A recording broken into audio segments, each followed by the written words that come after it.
बहुत सारे बच्चे ऐसे होते हैं जिनको कि ब्रह्मचर्य की शिक्षा नहीं दी जाती है, जिसके कारण कम ही उम्र में वो एडल्ट कंटेंट देखना शुरू कर देते हैं और फिर धीरे धीरे उसकी ओर वो खींचते चले जाते हैं।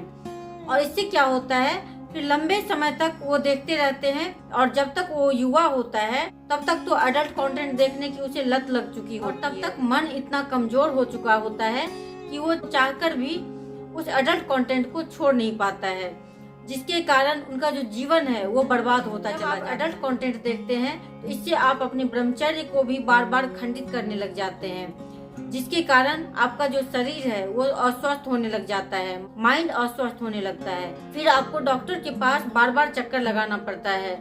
इससे आपके टाइम की भी बर्बादी होती है, पैसे की बर्बादी होती है और आप जो कुछ भी जीवन में कर सकते थे वो तो आप कर ही नहीं पाते हैं। अगर आपके जीवन में भी ऐसा है, जो कार्य आप कर रहे हैं, अगर उस कार्य को करने से आपके जीवन में परिवर्तन आ जाता तो फिर बात ही क्या थी, फिर तो आपको दूसरा किसी राह को अपनाने की जरूरत ही नहीं है।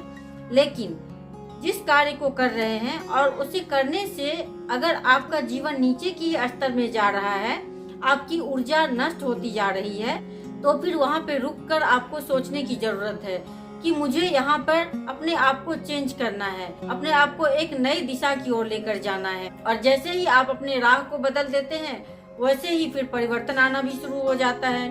तो आज मैं आपको 5 पॉइंट्स बता रही हूँ जिसको कि अपनाकर आपके शरीर की जो भी क्षति हुई है उसकी भरपाई भी होगी और आपका शरीर स्वस्थ बनेगा, तंदुरुस्त बनेगा, आप माइंड से भी स्वस्थ होंगे और आपकी ऊर्जा भी बढ़ेगी और इसके साथ ही आप अपने जीवन में जो कुछ करना चाहते हैं उसे भी कर पाएंगे। तो चलिए जानते हैं कि वो कौन कौन से पॉइंट्स हैं। मैं संगीता आप सभी भाई बहनों का स्वागत करती हूँ जीवन चैनल पे। फर्स्ट पॉइंट है ब्रह्म मुहूर्त में जागना। देखिए, अगर आप ब्रह्म मुहूर्त में जागने लग जाते हैं तो इससे आपकी ब्रह्मचर्य की रक्षा भी होती है। बहुत से लोगों को आपने सुना होगा, जो लोग ब्रह्म मुहूर्त में सोते हैं उनको नाइट फॉल की समस्याएं होती है। तो अगर आप ब्रह्म मुहूर्त में उठना शुरू कर देंगे, इससे फिर आपके शरीर में एक ताजगी भी रहेगी, आपका शरीर, आपका मन सब तरोताजा रहेगा। इसके साथ ही आपको ऑक्सीजन की मात्रा भी भरपूर मिल जाएगी और उस समय की तो बात ही अलग होती है, क्योंकि ब्रह्म मुहूर्त में जो व्यक्ति उठता है और उठकर अपने लिए कुछ करता है उसका जीवन बदलना शुरू हो जाता है। दूसरा है 6 से 7 घंटे की नींद लेना।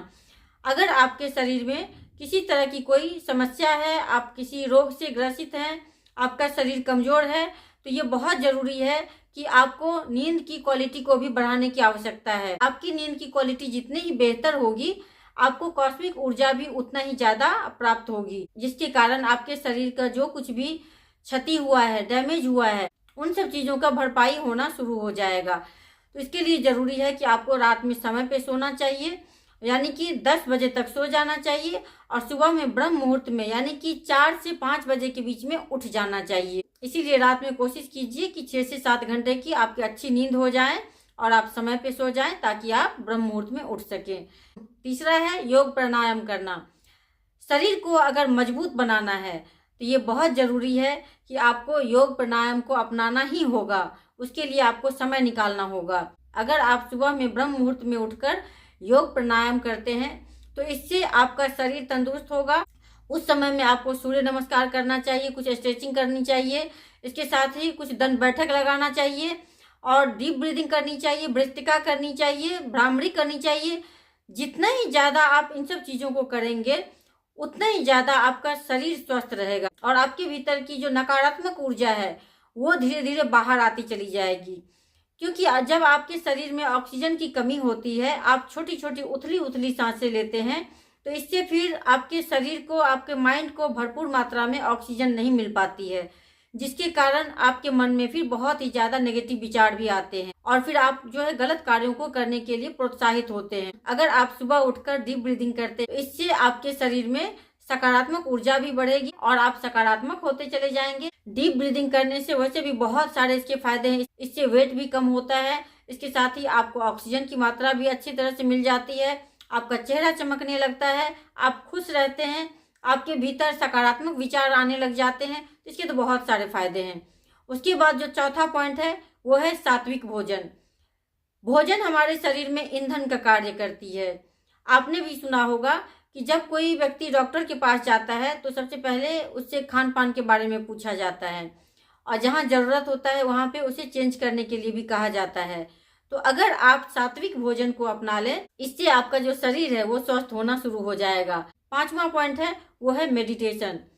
आपको अपने लिए थोड़ा समय हर दिन निकालने की ज़रूरत है। कम से कम 10 मिनट 20 मिनट आप मेडिटेशन ज़रूर कीजिए। जब आप मेडिटेशन करते हैं तो इससे आप अपने आप से जुड़ पाते हैं, और आपके भीतर जो कुछ भी विचार चल रहा है आप उसे देख पाते हैं, आपका मन एकाग्र हो पाता है, आप ईश्वर के साथ में कनेक्ट हो पाते हैं। तो जब तक आप मेडिटेशन नहीं करेंगे तब तक ये सब चीज़ें हो नहीं पाएगी। तो इसीलिए आपको हर दिन मेडिटेशन भी करना है, इसके साथ ही आप ईश्वर से भी जुड़ते हैं। तो देखिए, अगर आप ब्रह्मचर्य को अपनाना चाहते हैं, सात्विक जीवन को जीना चाहते हैं, अपने शरीर को स्वस्थ रखना चाहते हैं, तो आपको इन सभी चीज़ों को अपनाना ही होगा।